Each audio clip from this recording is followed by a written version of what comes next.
మనతో పాటు మరికొంతమంది ఆటో కార్మికులు ఉన్నారు. మాట్లాడించే ప్రయత్నం చేద్దాం.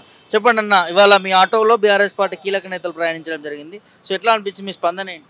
మాకు ఈరోజు మాకు కేటీఆర్ సార్ పిలుపు మేరకు ఆటోలకు మద్దతు, ఆటోల గురించి ఆయన చొరవ తీసుకొని మాట్లాడుతుంటే మేము ఆటోలలో అందరం కలిసి సార్ను కలవడానికి ప్రయత్నం చేసినాము.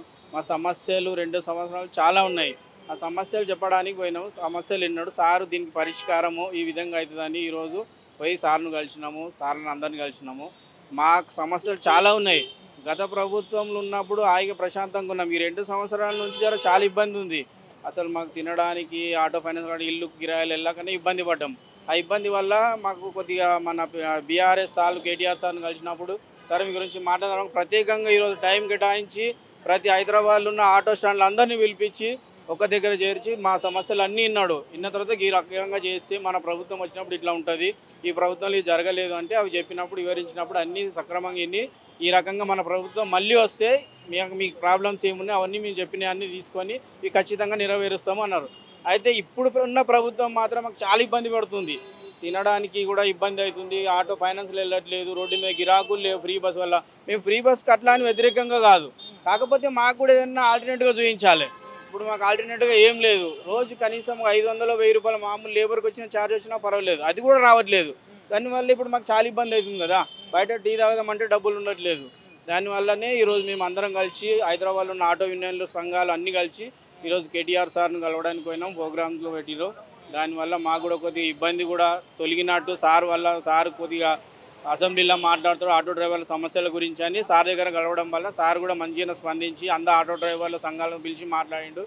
మాకు న్యాయం జరుగుతుంది అనుకుంటే ఓన్లీ బీఆర్ఎస్ పార్టీ వల్లనే జరుగుతుంది, ఏ కాంగ్రెస్ బీజేపీ వల్ల జరగదు. ఈ కాంగ్రెస్ వచ్చినప్పటి నుంచి మాకు నరకమే చూపించారు. మేము ఒకటే అనుకుంటున్నాము, ఇది వచ్చిన ఛాన్స్ జూబ్లీ హిల్స్ నియోజకవర్గం మాకు ఇది లైఫ్లో టైం వచ్చినట్టు, ప్రాణం పోయి ప్రాణం వచ్చినట్టు ఒకటే అనుకుంటున్నాం మేము.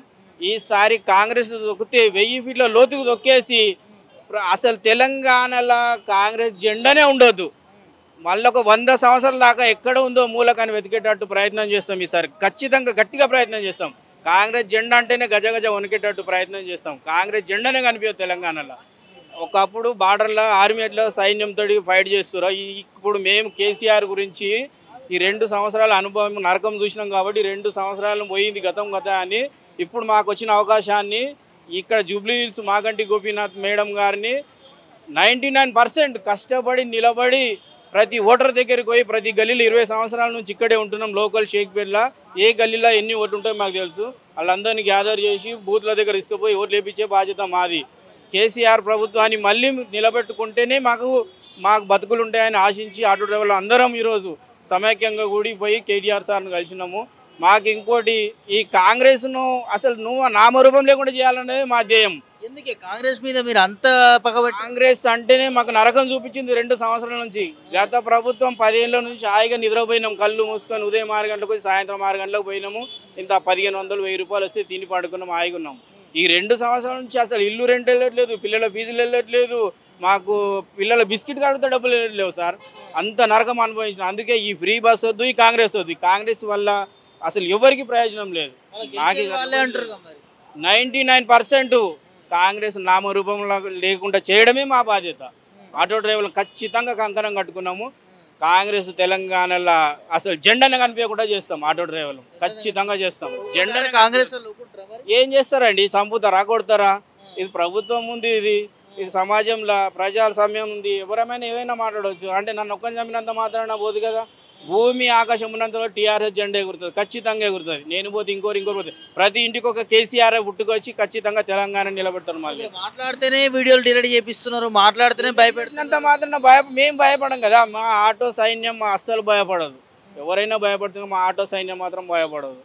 ఎంతమంది పంపించినా సాగుకైనా తెగిస్తాం. కానీ కేసీఆర్ గురించి ఖచ్చితంగా మళ్ళీ కేసీఆర్ని నిలబెట్టుకుంటాం. ఎందుకు యాదికి వస్తుండే కేసీఆర్ మళ్ళీ ఆటో సంవత్సరాలు 10 సంవత్సరాల నుంచి ఆయన కష్టాలు 2 సంవత్సరాల నుంచి వచ్చినాయి మాకు, కాబట్టి జ్ఞాపకం వస్తుంది మళ్ళీ.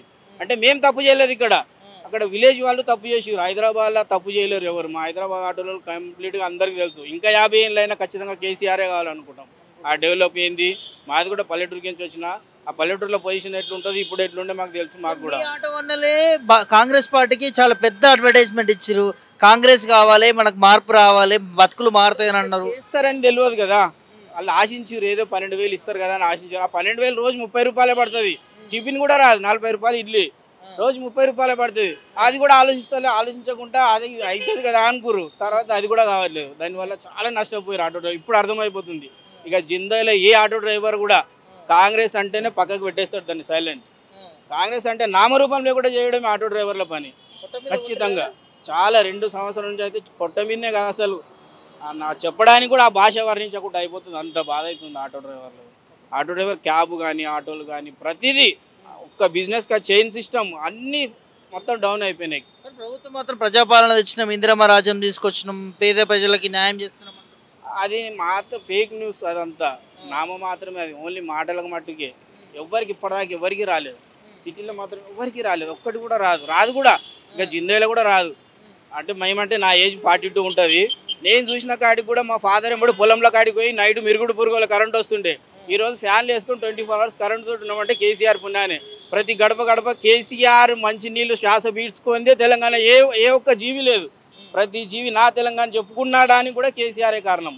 ప్రతి గడప గడప కేసీఆర్ పథకం అందింది. అదే రేవంత్ రెడ్డి ఒక్క పథకం అని చూపించండి నాకు, ఒక్క పథకంకి ఇది అందిందని. ఫ్రీ బస్ వల్ల నష్టమే, ఆడోళ్ళు కొట్టుకుంటుర్రు తన్నుకుంటుర్రు, మాకు నష్టమే, అందరికీ నష్టం అయిపోయింది. క్యాబ్ వల్ల కూడా నష్టం అయిపోయింది. దానివల్ల లాభం లేదు కదా. ఇంకేది అమలు చేసింది చెప్పండి రేవంత్ రెడ్డి? అన్ని నష్టానికే, ఏది చేయలేడు రేవంత్ రెడ్డి. రేషన్ బియ్యం మామూలే అండి. అవి ఒకసారి నా బియ్యం చూపిస్తే ఎన్ని పురుగులు లేని ఇప్పుడే చూపిస్తా బియ్యం. అవే తినమాను ఒకసారి మా పొలంలో వండిన బియ్యం చూపిస్తా, ఈ బియ్యం చూపిస్తా. తేడా తెలిసిపోతుంది కదా అప్పుడే. ఇప్పుడు మన షాప్లో ఉన్న బియ్యం దాన్ని రీడ్ చేసి పెయింట్ చేసి దాన్ని సన్న చేసి ఇస్తున్నాడు. అంతేగాని సన్న బియ్యం ఇవ్వడం ఏముందండి. మాది ఇప్పుడు 2,500 మహిళలకు అన్నాడు. అది ఇస్తే అందులోకించి మేము తీసుకుంటుంటే ఒక బ్యాగ్ 2 బ్యాగులు వస్తాయి. అది తెలివి కేసీఆర్ రేవంత్ రెడ్డిది. 2 బ్యాగులు వస్తుంది 2,500 ఇస్తే. కరెంటు బిల్లు కట్టుకుంటుంటే మీ 1000 రూపాయలు, గ్యాస్ పెట్టుకుంటుంటే మీ ఇంకా 1000 రూపాయలు మిగులుతుండే మాకు. అది ఒకటి సరిపోవటం. అరే అది కూడా ఇవ్వలేడు కదా. అంటే పబ్లిక్ అంత మోసపూరితంగా చేసిన రేవంత్ రెడ్డి. దానివల్ల మాకు ఒకటి అర్థమైంది, ఈ కాంగ్రెస్ ప్రభుత్వం ఉన్న రోజులు ఎంత కొట్లాడినా ఏం కాదు, ఓటుతోటే దానికి పరిష్కారం. ఓటుతోటే గట్టి గుణపాఠం చెప్తాం రేవంత్ రెడ్డికి ఖచ్చితంగా. జూబ్లీహిల్సే కాదు, ఏ ఎలక్షన్లు వచ్చినా పర్వాలేదు, ఓన్లీ కారే తిరగాలి. ఎక్కడ ఎలక్షన్ అయినా అడ్డుపోతాం, సైన్యం లాగా పనిచేస్తాం. ఎక్కడన్నా కానీ సర్పంచ్ ఎలక్షన్లు, ఎంపీటీసీ ఎలక్షన్ ఏవి రాని ఇక్కడ నుంచి ఆయన పోయి అక్కడ కష్టపడి వస్తాం. 15 సంవత్సరాలు రేవంత్ రెడ్డి ఉంటుండే మరి. 15 సంవత్సరాలు ఇప్పుడు ఎలక్షన్ పెట్టుమాను, ఖాళీ రేవంత్ రెడ్డి గెలిచినా పర్వాలేదు, రేవంత్ రెడ్డి కూడా గెలవదు. రేవంత్ రెడ్డి ఖాళీ డిపాజిట్ కూడా రాదు. ఇప్పుడు ఎలక్షన్ పెట్టుమాను, ఇప్పుడు పెట్టుమని చూద్దాం. 10 సంవత్సరాలు 2-3 సంవత్సరాలు 10 సంవత్సరాల తర్వాత ఇప్పుడు పెట్టుమాను, డిపాజిట్ కూడా రాదు. ఫుల్ మెజారిటీతో జూబ్లీహిల్స్ గెలుస్తారు కానీ మరి మంత్రులు ప్రచారం చేస్తారు. మంత్రులు ఇప్పుడు ఒక మంత్రి చెప్పినంత మాత్రం నేను చెప్తే నా ఇంట్లో ఉన్న మా అన్ననే ఇట్లా వదిలిపెడతాడు. మంత్రి చెప్పినంత మేము ఎందుకు వేస్తాం? మా మనసులు ఉండాలి కదా. మనసులు ఉంది కేసీఆర్ ఒక్కడే, కారు ఒక్కడే. ఎవరో చెప్తే ఏదో బొమ్మ చూసి పోస్టర్లు వేసి ఓటు పోయింది, ఆ కాలం పోయింది. కంప్యూటర్ సిస్టమ్ వచ్చింది. ఇప్పుడు మనసులు ఉన్న దానికి వేస్తాం.